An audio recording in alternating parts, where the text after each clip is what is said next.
अस्सलाम वालेकुम व्यूअर्स, कैसे हैं आप सब। उम्मीद है खैरियत से होंगे। मैं Chaudhary Mohammad Afzal next state services से मुखातिब हूँ और इस वीडियो में हम डिस्कस करेंगे जो इस्लामाबाद के सराउंडिंग्स एरियाज़ हैं और इंक्लूडिंग इस्लामाबाद कौन सी बेस्ट लोकेशंस हैं जो कि आपके रहने के लिए अच्छी हैं और जिनकी डेवलपमेंट स्टैंडर्ड और लिविंग स्टाइल बहुत अच्छा है। तो डिस्कस करेंगे, हमारे साथ रहिएगा। और वीडियो शुरू करने से पहले अगर कोई नए लोग इस वीडियो के ऊपर हैं, फर्स्ट टाइम वीडियो को देख रहे हैं, तो अगर दिल करे तो चैनल को ज़रूर सब्सक्राइब कर लें, लाइक करें और बेल आइकॉन पे ऑल नोटिफिकेशन पे ज़रूर क्लिक कर लें। तो चलते हैं टॉपिक की तरफ। और आज थोड़ा सा डिटेल टॉपिक है और जो मेरे माइंड में चीज़ें हैं वही डिस्कस करूँगा आपसे। वैसे तो जो वीडियोस देखते हैं माशाल्लाह वो भी एक्सपर्ट लोग हैं और चीज़ों को अच्छी तरह जानते हैं, समझते हैं। तो जो मेरा एक नाक़िस राय आप कह सकते हैं होगी वो आपसे मैं शेयर करूँगा। किसी को अच्छी लगे तो अप्रिशिएट कर दें, अगर किसी को अच्छी नहीं लगे तो इग्नोर कर दें। आप लोगों का बहुत शुक्रिया। तो बेसिकली तीन चीज़ें हैं, तीन लोकेशंस मेरे माइंड में जो आती हैं। एक तो नंबर 1 पे इस्लामाबाद के सेक्टर्स हैं, ठीक है। E7 है, F6 है, F7 मतलब मीन्स के E सीरीज़ है, इस तरह से F सीरीज़ है, फिर G सीरीज़ है, फिर H सीरीज़, इस तरह से I सीरीज़। तो ये बेसिकली जो इस्लामाबाद के मेन सेक्टर्स हैं उनकी बात कर रहा हूँ। और अगर किसी के पास खुला पैसा है, करोड़ों अरबों रुपए हैं, तो डेफिनेटली उसको CDS सेक्टर्स ही सूट करते हैं और वो एक बेस्ट लोकेशन है, प्राइम लोकेशन है और जहाँ पे आपको सारी फैसिलिटीज़ मिलती हैं। और डेफिनेटली CDA के अंडर है, कैपिटल डेवलपमेंट अथॉरिटी, मतलब गवर्नमेंट की जगह है और गवर्नमेंट के अदारे के अंडर है। तो इसलिए उसमें तो कोई ऐसा शक शुबे वाली बात नहीं है और वो एक प्राइम लोकेशन है और मेन लोकेशन है। तो डेफिनेटली जिसके पास करोड़ों अरबों हैं वो तो वहीं पे जाए, तो उनके लिए बेस्ट है और वो नंबर 1 पे है।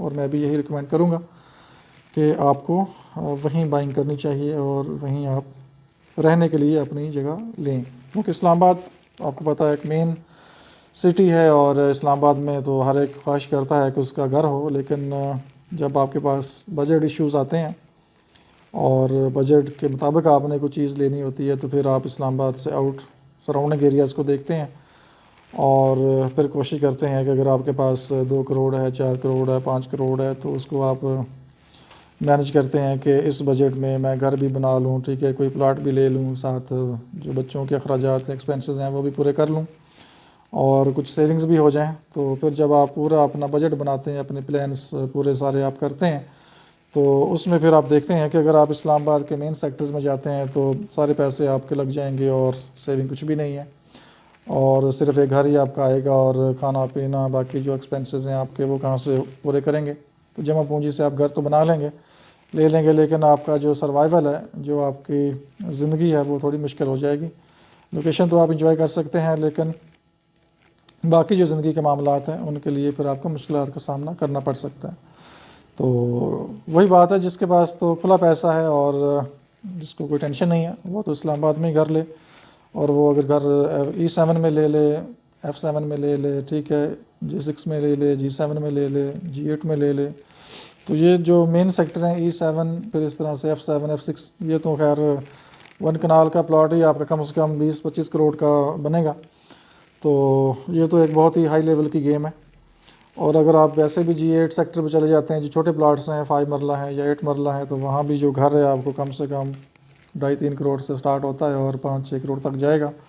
इस तरह से फिर आगे G10 है, G11 है, मतलब डिफरेंट लोकेशंस हैं और जितना आपके पास बजट होगा उसके मुताबिक आपको चीज़ मिल जाएगी, ठीक है। जो और थोड़े से सेक्टर हैं, दूर दराज एरियाज़ हैं, G14 है। तो अगर आप वहाँ पे सोचते हैं जी मुझे अगर वहाँ पे 5 करोड़ का या 6 करोड़ का कोई घर मिलता है और फिर आप सोचते हैं कि अगर मैंने रहना इस्लामाबाद के पास ही है, G14 को कंपेयर कर लें या इस बहरी इनक्लेव को देख लें, तो मेरा ख्याल है बिल्कुल एरिया पहुँचने में डिस्टेंस जो है आपका ऑलमोस्ट सेम है। कोई मिनट का या 5 मिनट का आप कह सकते हैं फ़र्क पड़ेगा, क्योंकि वो मेन हाईवे को फॉलो करना है आपने और सीधे आना है। तो डेफिनेटली मेरे ख्याल के 5-7 मिनट का फ़र्क पड़ेगा। तो आप फिर सोचते हैं कि अगर 5 करोड़ आप G14 में लगाते हैं और वही 5 करोड़ अगर आप बहरी इनक्लेव में लगाते हैं, तो यहाँ पे आपका 10 मरले का घर भी तकरीबन आपका आ जाएगा। अगर आप खुद बनाते हैं तो आपको अच्छी सेविंग करोड़ 2 करोड़ आप सेव भी कर सकते हैं। तो बाकी उससे आप बिज़नेस कर सकते हैं, अपनी और चीज़ें कर सकते हैं, कोई इन्वेस्टमेंट्स कर सकते हैं, कोई और प्लान्स हैं उसको फुलफ़िल कर सकते हैं। तो इस तरह फिर लोग जब प्लानिंग करते हैं तो फिर उनको इस्लामाबाद के जो सराउंडिंग्स हैं उसको देखना होता है कि कौन सी बेस्ट सोसाइटीज़ हैं। तो अगर हम इस्लामाबाद के सराउंडिंग्स की बात करें तो उसमें 2 तरह की सोसाइटीज़ आपको मिलती हैं। एक तो जो इंटरनेशनल स्टैंडर्ड की डेवलपमेंट करती हैं, वेल नाउन सोसाइटीज़ हैं, जैसे बहरिया इनक्लेव है, बहरिया टाउन है, DHA है, गुलबर्ग है। इस तरह से अगर नियरेस्ट देखूँ तो पार्क व्यू है, जो कि इंटरनेशनल की स्टैंडर्डाइज सोसाइटी हैं और जिनका इंफ्रास्ट्रक्चर डेवलपमेंट और प्रॉपर मेंटेनेंस हर चीज़ प्रॉपर वेल मैनेज्ड है और अच्छी सोसाइटीज़ हैं जिसमें बंदा रहे तो कोई उसको टेंशन नहीं है, मतलब पीस ऑफ माइंड आपको मिलता है। जो मेरी समझ में आता है वो बहरिया इनक्लेव समझ में आता है। ये इसलिए नहीं है कि मैं बहरिया में काम करता हूँ तो मैं ये रिकमेंड कर रहा हूँ कि बहरिया इनक्लेव में आ पाएँ। वैसे भी आप अगर ओपिनियन लेंगे इस्लामाबाद के जो करीब 3 सोसाइटीज़ हैं उनमें से ये नंबर 1 पे है। दूसरे नंबर पे जो मेरे माइंड में चीज़ आती है वो गुलबर्ग आता है, लेकिन गुलबर्ग की जो रेजिडेंशियल एरिया है वो आगे जाके है। स्टार्ट में फार्म हाउसेज़ हैं और फार्म हाउसेज़ क्रॉस करेंगे तो फिर आगे जाके 3-4 किलोमीटर आप क्रॉस करके आगे जाएंगे तो फिर आपके जो रेजिडेंशियल एरिया है वो स्टार्ट होता है। और अगर आप बहरिया इनक्लेव को कंपेयर करें उसके साथ तो ये इसकी डेवलपमेंट है उसको इस लेवल तक आने के लिए कम से कम और 5-7 साल चाहिए होंगे और हो सकता है उसको 10 साल भी चाहिए हों, क्योंकि इतनी तेज़ी के साथ वहाँ पे डेवलपमेंट नहीं है जितनी बहरिया इनक्लेव में हो चुकी है। तो इसलिए दूसरी जो नियरेस्ट प्लेस है वो पार्क व्यू आपको नज़र आता है, लेकिन पार्क व्यू को भी अभी मज़ीद 4-5 साल और चाहिए जितनी डेवलपमेंट बहरिया इनक्लेव में हो चुकी है, और शायद इससे भी ज़्यादा चाहिए हों क्योंकि बहरिया इनक्लेव में अब मज़ीद डेवलपमेंट्स हो रही हैं और मज़ीद ब्रांड्स आ रहे हैं, प्रोजेक्ट बन रहे हैं। और जो पार्क व्यू है वो इसके मुकाबले में इतना कोई आप नहीं कह सकते कि इसके कंपटीशन में वो आगे निकल जाएगा, वो इसके पीछे ही रहेगा हमेशा। लोकेशन अच्छी है नो डाउट, लेकिन जो उनकी प्राइसेस हैं वो भी तकरीबन बहरिया इनक्लेव के बराबर हैं। और जो बहरिया इनक्लेव की डेवलपमेंट है, जो स्टैंडर्ड है वो आपके सामने है, और जो इंफ्रास्ट्रक्चर है, जो यहाँ पे पीसफुल लोकेशन है, पीस ऑफ माइंड है, और इंसान यहाँ पे रहता है तो उसको एक सुकून मिलता है। बाकी जो छोटी मोटी चीज़ें हैं वो तो डेफिनेटली हर सोसाइटीज़ में होती हैं, वो तो इस्लामाबाद में भी चले जाएंगे वहाँ पे भी होंगी। और एक और चीज़, अगर आप इस्लामाबाद जो मेन सेक्टर्स हैं उनसे आउट निकलते हैं तो आपको कुछ सोसाइटीज़ नज़र आती हैं। सोसाइटीज़ तो नहीं है खैर, जो प्राइवेट प्लेसेस हैं कुछ, जैसे बनी गाला है, क्योंकि उसका जो मास्टर प्लान ही कोई नहीं है, ठीक है, और किसी गली में सीवरेज है, किसी में नहीं है, कोई गली टूटी हुई है, कोई बनी हुई है।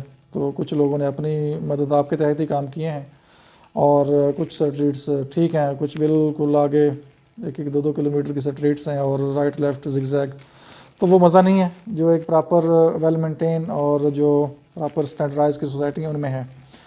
तो अगर सिटी के लोकेशंस में ही आपने रहना है, जैसे रावल टाउन है, इस तरह से शहजाद टाउन है, और ये भी लोकेशन अच्छी हैं, लेकिन जो अंदर डेवलपमेंट है वो डेफिनेटली CDA है, वो कभी 8 साल बाद, कभी 10 साल बाद, या कभी इलेक्शन आएंगे तो वो रोड्स बनेंगे, स्ट्रीट्स बनेंगी, फुटपाथ्स बनेंगे। तो बाकी फैसिलिटीज़ तो खैर गैस है वो मिल जाती है आपको, बिजली है वो भी डेफिनेटली गर्मियों में लोड शेडिंग होती है तो आपको भी फेस करना पड़ती है, और गैस विंटर्स के अंदर लोड शेडिंग होती है 2-3 महीने, गैस वैसे ही प्रेशर ही नहीं होता, तो आपको एक एक्स्ट्रा वहाँ भी सिलेंडर यूज़ करना पड़ता है या आपको परेशानी का सामना करना पड़ता है। और बाकी सफाई का निज़ाम इतना अच्छा नहीं है जैसे बहरिया में है, रोड्स खुले नहीं हैं, प्रॉपर सफाई नहीं है, मेंटेनेंस नहीं है, प्रॉपर सिक्योरिटी नहीं है।